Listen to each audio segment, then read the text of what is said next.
Hey there everyone, you've seen our store, you've seen a lot of our products, you've seen how we've gathered sap, so I hope you're excited to see how the syrup's actually made. And welcome to our sugar house today. So first we're going to start by showing you right where the sap comes in. From all those blue tubes that you see in the woods, they all come down to a couple tanks right up here. And this is the sap. So right today the sap is 1% sugar. And there it's coming out.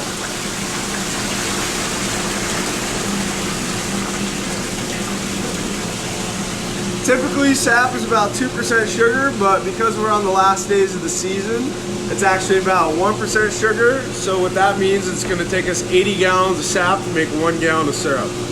So there's 1,200 trees hooked up to this tank right here that you see the sap coming into. It is sucked out by a vacuum pump, and then it goes through those blue lines that you've seen and into these two chambers right here. Each of these chambers is 2.5 gallons, and there's a float inside each one. So the vacuum pump is sucking and filling one chamber at a time. When it reaches 2.5 gallons, the float is triggered, it empties out and starts filling the other one. That way there we don't lose any vacuum the entire time. So I'm going to manually empty it so you can see what it looks like when it comes out.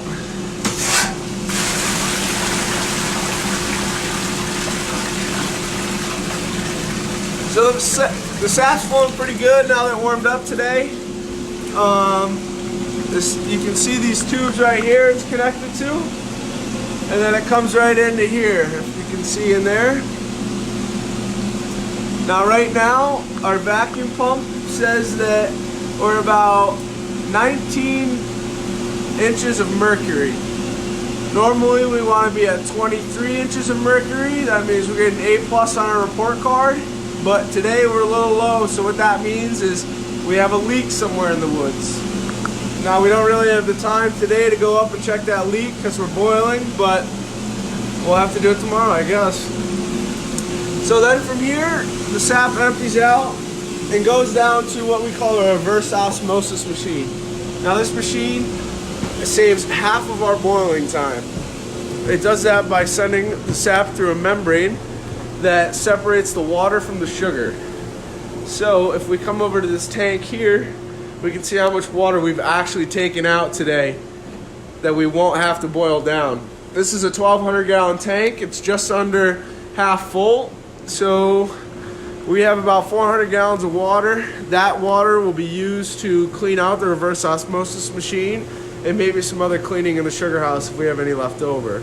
That machine is in a warm room so that the membrane doesn't freeze and burst as if a pipe in your house were to. This is the machine in here.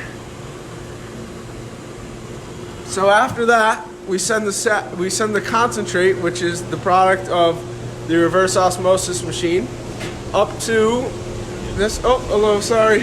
Up to this machine up here. Sorry, we had some customers in there. I apologize about that.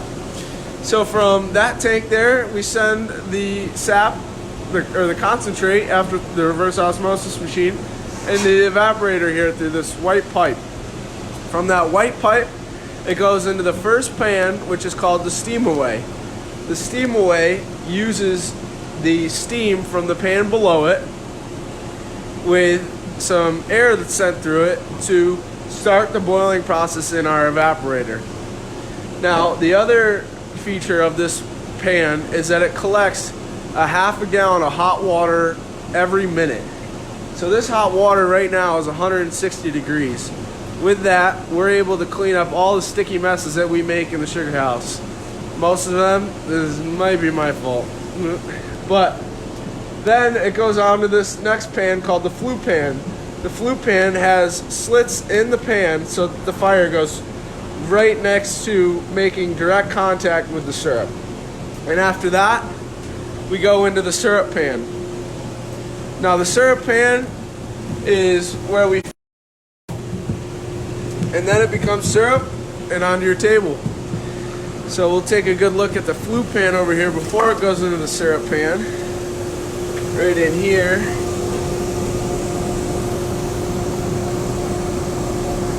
So in there you can see it's got a nice boil going.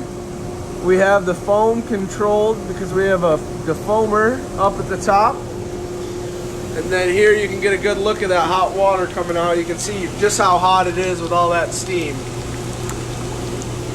So this evaporator is wood fired. Michaela's going to show us how we fire the wood, or fire the evaporator, my apologies. Alright, so we like to keep the temperature of the stacks around 650, and right now it's around 588, so I'm going to throw some wood in. Alright, so we open this up here, we're going to take wood, and we just see that, get in there, get a good nice look at that fire. We throw it in there, and we try to keep the wood even as possible. And you close it on up. She throws a log in there every about 5 to 7 minutes, give or take. All depends on the stack temperature gauge right here. So that stack temperature gauge we like to have around 550 to 650. If we wanted to, we could get this up to 1,000 degrees, but we're just wasting wood at that point and we're not actually being efficient. So this other fancy gauge here we have is called an automatic draw-off. So this red temperature is what the temperature inside the syrup pan actually is. And if it reaches 219.2, which is the boiling point of water plus 7 degrees based on the barometric pressure at the moment, that is syrup. So when this red temperature reaches this green temperature, a magnet in this will trigger a rod in here that'll lift up and drop down into syrup. So I'll show you a little bit. I'll open it up manually and show you what it might look like.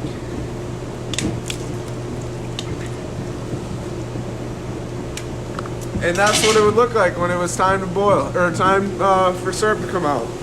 Then from there, we take the syrup and we run it through a filter press.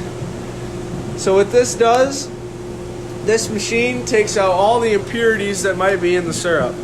A lot of that is a product called niter. It is just a byproduct of us boiling down the sap, and it happens every single time we boil.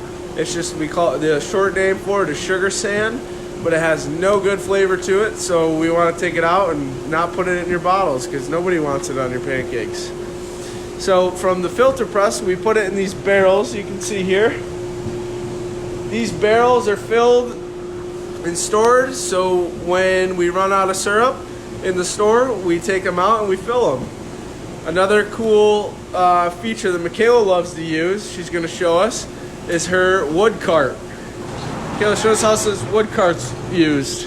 Alright, so this door is sliding, as you can see, and this wraps all the way around to our wood pile. So we come back here, and we get our wood, we fill this up, and then we push it forward all the way. It's stuck sometimes. Gotta use some muscle every once in a while. Yeah, and then our wood's right next to us so that we can load it right into the evaporator. And we're never having to carry wood anywhere, really.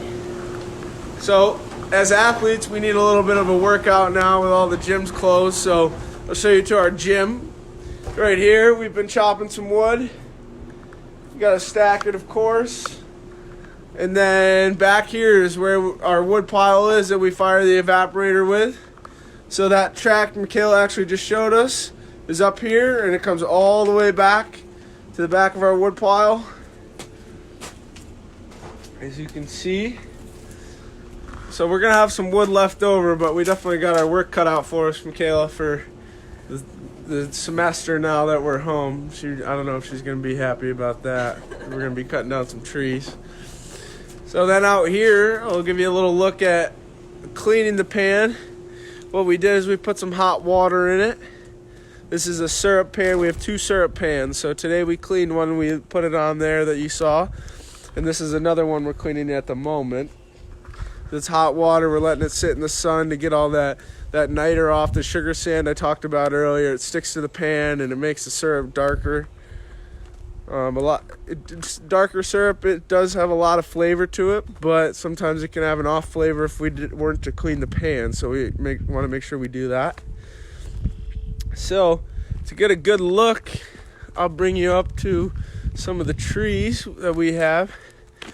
Like I said earlier, we have 1,200 taps that run into the directly into the sugar house, and there's 700 across the street that we showed you guys in a video a couple days ago.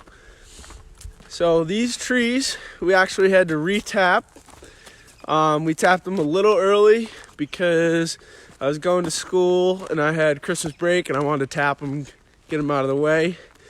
But they ended up drying out, so we went in and we re-tapped them. All we did was we pulled the tap out, freshened up the hole, and put the same tap back in. Now, it didn't hurt the tree at all because we were keeping the sap out of it. It hurts the tree when the sap goes back into the tree. So here we can see these are called main lines. These ones run directly into the sugar house. If we can get the sun right, we'll be able to see the sap in this nice clear line. Hopefully you guys can see it. You see the sap running?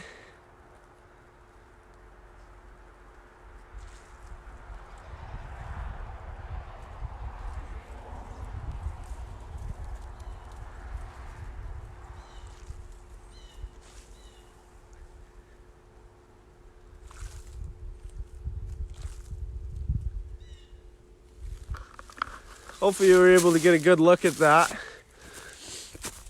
Then from the main line there, we have these smaller lines called lateral lines. It's this line right here. And this line connects 5 to 7 drop lines. So these drop lines I'm talking about are this 3-foot line right here that connects into the tree. So we change the taps every single year. They're taken out for the summer. And I can take one out so you can hear the vacuum that's hooked on it.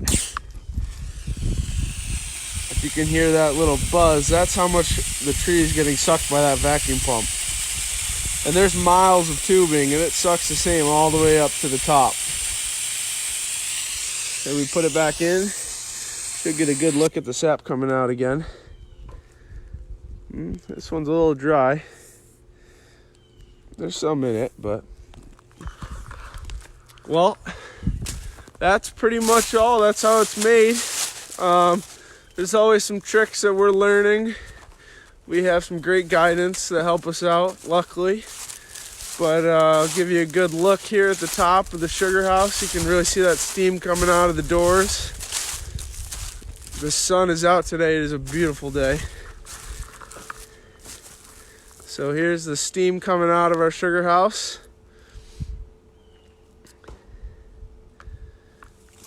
Well, I hope you all enjoyed, learned how syrup's made. Hopefully soon you'll be able to come and check it out in person. Thanks for watching.